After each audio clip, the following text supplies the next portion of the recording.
SSMB 29 మూవీకి మనం ముందు నుంచి ఎక్స్పెక్ట్ చేస్తున్న టైటిల్ని ఫిక్స్ చేసేసారు. ఎస్, వారణాసి అనే టైటిల్ని అఫీషియల్గా అనౌన్స్ చేసేసారు. సో ఫస్ట్ ఈ వీడియోలో మనం 3 మినిట్స్ గ్లిమ్స్లో ఉన్న షార్ట్స్ గురించి అండ్ సినిమా కాన్సెప్ట్ గురించి, మహేష్ బాబు గారి క్యారెక్టర్ నేమ్ ఏంటి అండ్ ఈవెంట్ గురించి కూడా డిస్కస్ చేసుకుందాం. సో ఫస్ట్ గ్లిమ్స్ చూశాక రాజమౌళి గారి విజన్, సినిమా స్కేల్ ఏ రేంజ్లో ఉండబోతుంది అనేది వన్స్ అగైన్ ప్రూవ్ చేశారు. ప్రపంచం మొత్తానికి తెలిసేలా ఉంది గ్లిమ్స్ అయితే. సో ఫస్ట్ షాట్ చూస్తే ఆస్ట్రాయిడ్ శాంభవి అనే ఆస్ట్రాయిడ్ పడ్డాక రాస్ ఐస్ షెల్ఫ్ అని ఒకటి చూపించారు కదా, అందులో చాలామంది మనుషులు ఉన్నారు. కింద ఒక రాఫ్ట్ ఉంది. ఆ రాఫ్ట్లో 4 కూర్చుని ఉన్నారు. ఆ 4లో 3 మాత్రం పక్క ప్రియాంక చోప్రా, పృథ్వీరాజ్ గారు అండ్ మహేష్ బాబు గారు. అదేనండి మందాకిని, కుంభ అండ్ లేటెస్ట్గా బాబు గారి క్యారెక్టర్ నేమ్ రుద్ర అని రివీల్ చేశారు. మనం ఒక లాకెట్ పోస్టర్ వచ్చినప్పుడు డిస్కస్ చేసుకున్నాం కదా ఆల్రెడీ, శివుడు క్యారెక్టర్కి సంబంధించింది అయి ఉంటుంది అండ్ క్యారెక్టర్ నేమ్ కూడా రుద్ర అని. అండ్ నెక్స్ట్ షాట్ చూస్తే ఆఫ్రికా వెల్డర్నెస్ అని ఒకటి చూపించారు. అందులో ఒక పైన పారాషూట్ ఉంటుంది. ఆ పారాషూట్లో ఉంది ఇంకెవరో కాదు, మన బాబే. అందులో కూడా హిప్పోపొటమస్ నుంచి కోతిని కాపాడుతూ ఉండే షాట్. కోతి ఒక తాడును లాక్కోవడానికి ట్రై చేస్తూ ఉంటుంది.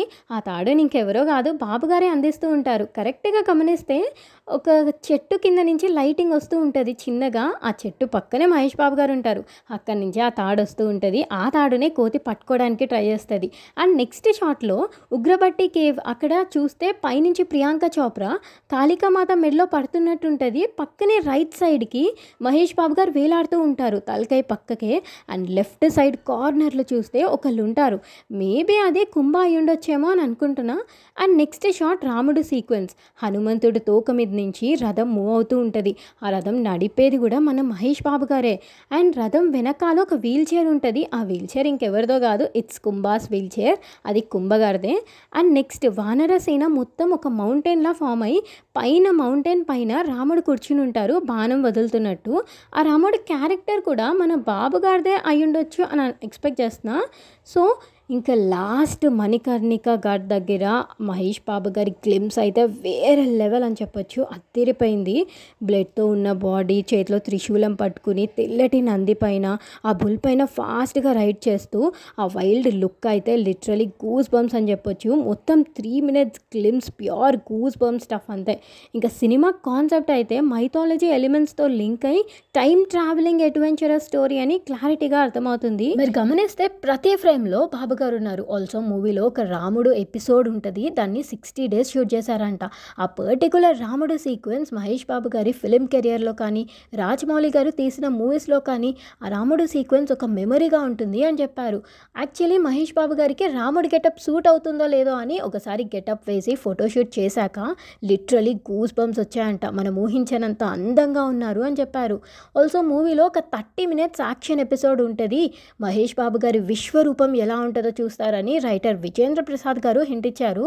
మొత్తానికి రామాయణం నుండి ఒక ఇంపార్టెంట్ ఎపిసోడ్ ఏదో గట్టిగానే ప్లాన్ చేసినట్టు క్లారిటీగా అర్థమైపోయింది. అండ్ ఇంకా ఈవెంట్లో మహేష్ బాబు గారి స్పీచ్ విషయానికి వస్తే, యాక్చువల్లీ బాబు గారు మైథాలజీ సినిమా చేయాలి అనేది వాళ్ళ ఫాదర్ కృష్ణ గారి డ్రీమ్ అంట. ఇప్పుడు వారణాసితో ఆ డ్రీమ్ ఫుల్ఫిల్ అవుతున్నందుకు చాలా హ్యాపీగా ఉంది అంటూ ఎమోషనల్ అవుతూ చెప్పారు. అండ్ ఆల్సో బుల్ పైన ఎంట్రీ సీన్ గురించి, రాజమౌళి గారి ప్లానింగ్ గురించి అలా సరదాగా మాట్లాడారు. అండ్ ఫ్యాన్స్ గురించి కూడా మాట్లాడారు. లాస్ట్లో వారణాసి రిలీజ్ అయ్యాక దేశం మొత్తం గర్వపడే విధంగా ఉంటుందని చాలా నమ్మకంగా చెప్పారు. అలా అయిన స్పీచ్ కొంచెం ఇన్స్పైరింగ్గా, హార్ట్ టచింగ్గా అనిపించింది. అండ్ ఐమాక్స్ ఫార్మాట్లో షూట్ చేస్తున్న ఫస్ట్ ఇండియన్ సినిమా వారణాసియే. మొత్తానికి వారణాసి రాజమౌళి గారి విజన్ హ్యూజ్ లెవెల్లో ప్రొడక్షన్ వాల్యూస్తో గ్లోబల్ లెవెల్కి తీసుకెళ్ళబోతున్నారు అని క్లియర్గా అర్థమవుతుంది. ఇండియన్ సినిమా రేంజ్ మారబోతుంది. 2027 మార్చ్లో గ్లోబల్ వైడ్గా రిలీజ్ కాబోతుంది. ఇంకా రికార్డ్స్ అని గ్లోబల్ లెవెల్ అనే చూడబోతున్నాం. సో గ్లిమ్స్ పైన మీ ఒపీనియన్ ఏంటి కింద కామెంట్ చేసేయండి. అండ్ ఆగండి ఒక లైక్ అండ్ సబ్స్క్రైబ్ చేసి వెళ్ళండి.